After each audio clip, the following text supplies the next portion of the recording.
বিসমিল্লাহির রহমানির রহিম। আসসালামু আলাইকুম। এই ভিডিওটা রেকর্ড করা হচ্ছে দুইজন ব্যক্তির উদ্দেশ্যে। মানে উদ্দেশ্য দুইজন এবং তার সাথে আরও যে তাদের রেসপন্সার আছে, কুচক্রি মহল আছে, ওদেরকেও অনুরোধ করব আমার এই কথাগুলি শোনার জন্য। তো দুইজন ব্যক্তির নাম উল্লেখ করব। একজন আছে খালেদ মহিউদ্দিন, সাংবাদিক। আরেকজন আছে আমাদের পিনাকি দাদা, একসময় প্রিয় ছিল।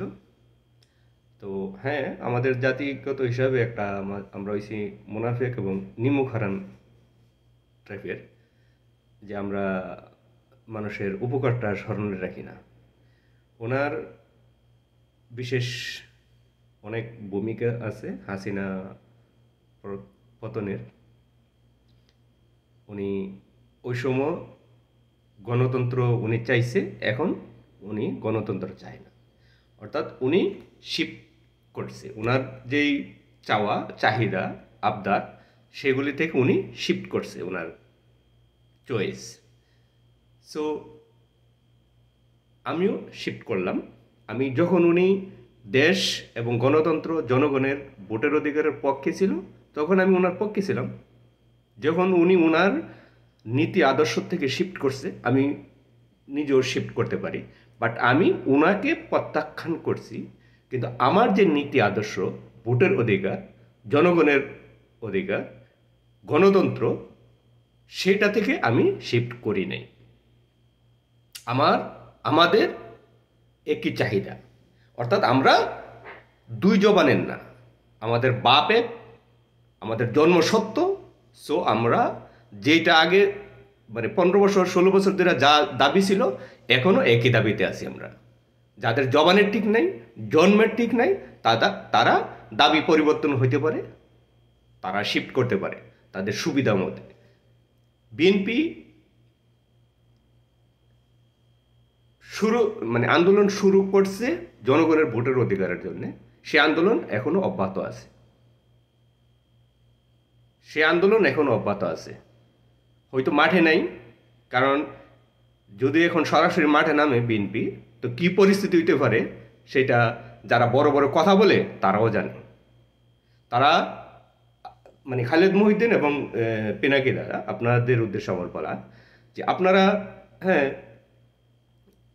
সোশ্যাল মিডিয়াতে ভিডিও রেকর্ড করে বক্তব্য দিয়া গরম করছেন, কিন্তু এই যে লক্ষ লক্ষ লোক জমায়েত করতো বিএনপি, সেটা কি মাঠে থাকা, রণাঙ্গনে থাকা আর পালিয়ে থাকার মধ্যে পার্থক্যটা কি জানেন? সেই নিয়ে আইডিয়া আছে?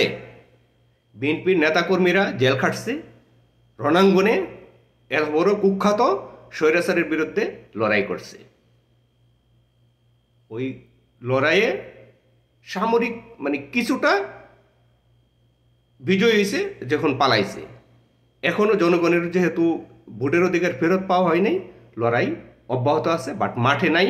মাঠে নামলে বর্তমানে যারা রাষ্ট্র পরিচালনা করতেছে তাদের কি অবস্থা হবে তারাও জানে, এবং যারা নামতেছে না তারাও জানে তাদের কোনো দুর্বলতা নাই। কিন্তু তারা নামতেছে না। বিএনপি কেন মাঠে নামতেছে না? বিএনপি নামতেছে না কারণ এই সুযোগে আবার অন্য কেউ না, কোনো সুযোগ নেই। নাই তো আপনাদের এই যে ফালতু মার্কা কথাবার্তা, এটা বিএনপি ভালো করে বুঝে, এবং কি পেতানি দিলে কি ফলাফল হবে এটাও ভালো করে জানে।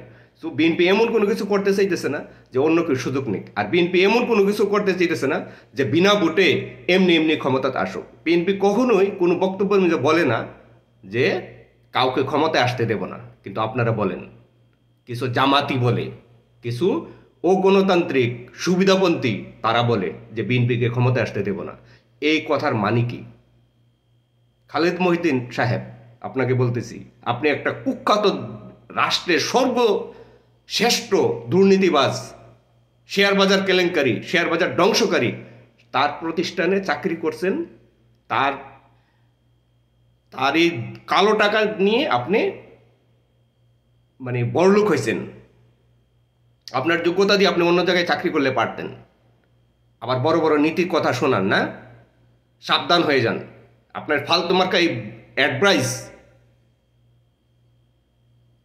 যে দিক দিয়া বাইর করেন আরেকটা রাস্তা আছে, ওই দিক দিয়ে ঢুকাই দেওয়া হবে। সো সাবধান কথা বলবেন। মাঠে আসেন। যদি এত বড় হ্যাডেম থাকে, যদি এক বাপের জন্ম হয়ে থাকেন, যদি মায়ের দুধ খায়া বড় হয়ে থাকেন, আসেন, দেশে আসেন।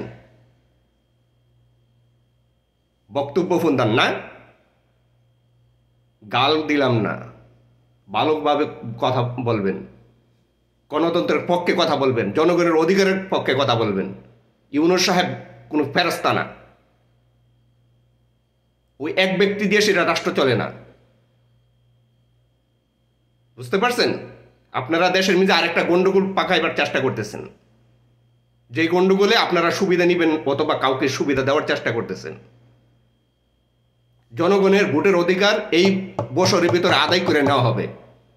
এর আদায় করার ক্ষেত্রে যা যা করার দরকার তাই জনগণ করবে ইনশাআল্লাহ। নিজেদেরকে মহান মনে করতেছেন, বীর শ্রেষ্ঠ মনে করতেছেন, তাই না? বিএনপির নেতাকর্মীরা জেল খাটছে, জীবনভর পালাই বেড়াইছে, তাদের ব্যবসা প্রতিষ্ঠান শেষ করছে, তা নজরে নাই আপনাদের। আপনাদের লেসপেন্সার যারা, তারা বিভিন্ন প্রতিষ্ঠান থেকে মানে বড় বড় অঙ্কের হাজার কোটি টাকা দুর্নীতি করতেছে, চাঁদা আদায় করতেছে, তা আপনারা দেখেন না। ওই রাস্তা থেকে 500 টাকা কে বিএনপির নাম বাঙায় নিতেছে সেইটা দেখেন না। আমি চুরি করলে আমি কি বলবো যে আমি বিএনপির লোক?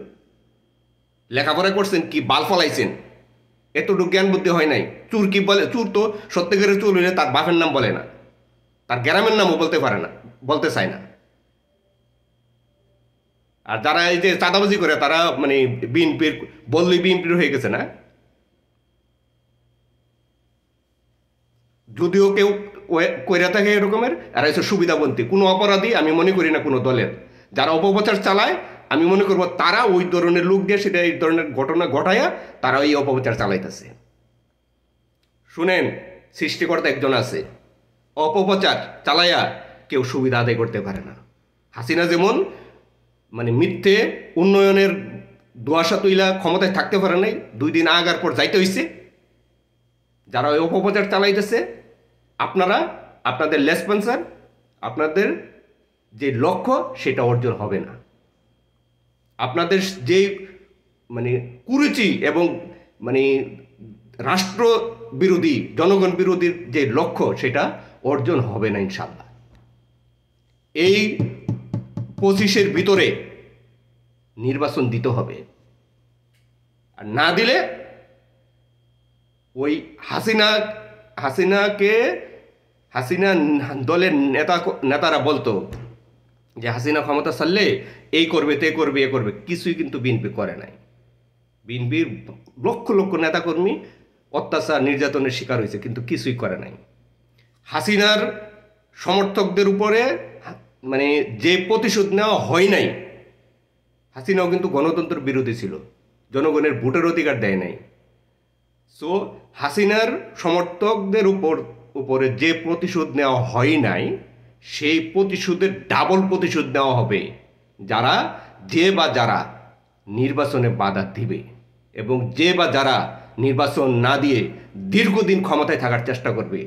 সেই হাসিনার লেসপেন্সারদের উপরে যে প্রতিশোধ নেওয়ার কথা ছিল, দেশ ও জাতির মঙ্গলের জন্য যা নেওয়া হয় নাই, এবং সুশাসন সৃষ্টি করার জন্য যা করা হয় নাই, যদি কেউ বিশৃঙ্খলা সৃষ্টি করে, দীর্ঘমেয়াদী ক্ষমতায় থাকার চেষ্টা করে, বিনা ভোটে ক্ষমতায় থাকার লোভ করে, এবং কোনো পেচকি বাজাবার চেষ্টা করে, যা নেওয়া হয় নাই তার দ্বিগুণ প্রতিশোধ নেওয়া হবে, এবং নির্বাচন আদায়ের মাধ্যমে, জনগণের ভোটের মাধ্যমে যে নির্বাচিত হবে সে রাষ্ট্র পরিচালনায় যাবে ইনশাআল্লাহ।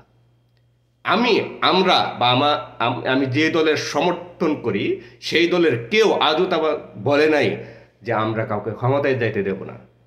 এই বিএনপির একটাই দাবি, জনগণের ভোটের অধিকার ফেরত দিতে হবে। যদি প্রফেসর ইউনূস সাহেব সে তার নিজের সম্মান রক্ষা করতে চায়, তো এই 2 নাম্বার চিন্তা ভাবনা থেকে বিরত থাকবে। যে বা যারা তাকে 2 নাম্বার পরামর্শ দেবে তাদেরকে প্রত্যাখ্যান করবে। এবং যদি এই 2 নাম্বার থার্ড ক্লাস লুবিদের পাল্লায় পড়ে এর পরিণাম ওনাকেও ভোগ করতে হবে। সো সাবধান করে দিলাম খালেদ মহিউদ্দিন সাহেব এবং পিনাকি ভট্টাচার্য, সাবধান। গণতন্ত্র বিরোধী কোনো পদক্ষেপ এবং উস্কানিমূলক দিলে তার পরিণাম ভোগ করতে হবে যেখানেই থাকেন। তো সাবধান, আপনাদের কর্মকাণ্ড এখন বর্তমানে হাসিনার মতন। কারণ হাসিনা এই গণতন্ত্র বিরোধী ছিল, ভোটের বিরোধী ছিল, উন্নয়নের নাম দিয়েছিল, আর আপনারা নাম দিয়েছেন সংস্কার। সংস্কার। সাবধান করে দিতেছি, ভোটের অধিকারের বিরোধিতা যে করবে তাকে হাসিনা মনে করে সেটা দ্বিগুণ প্রতিশোধ নেওয়া হবে। সালাম আলাইকুম।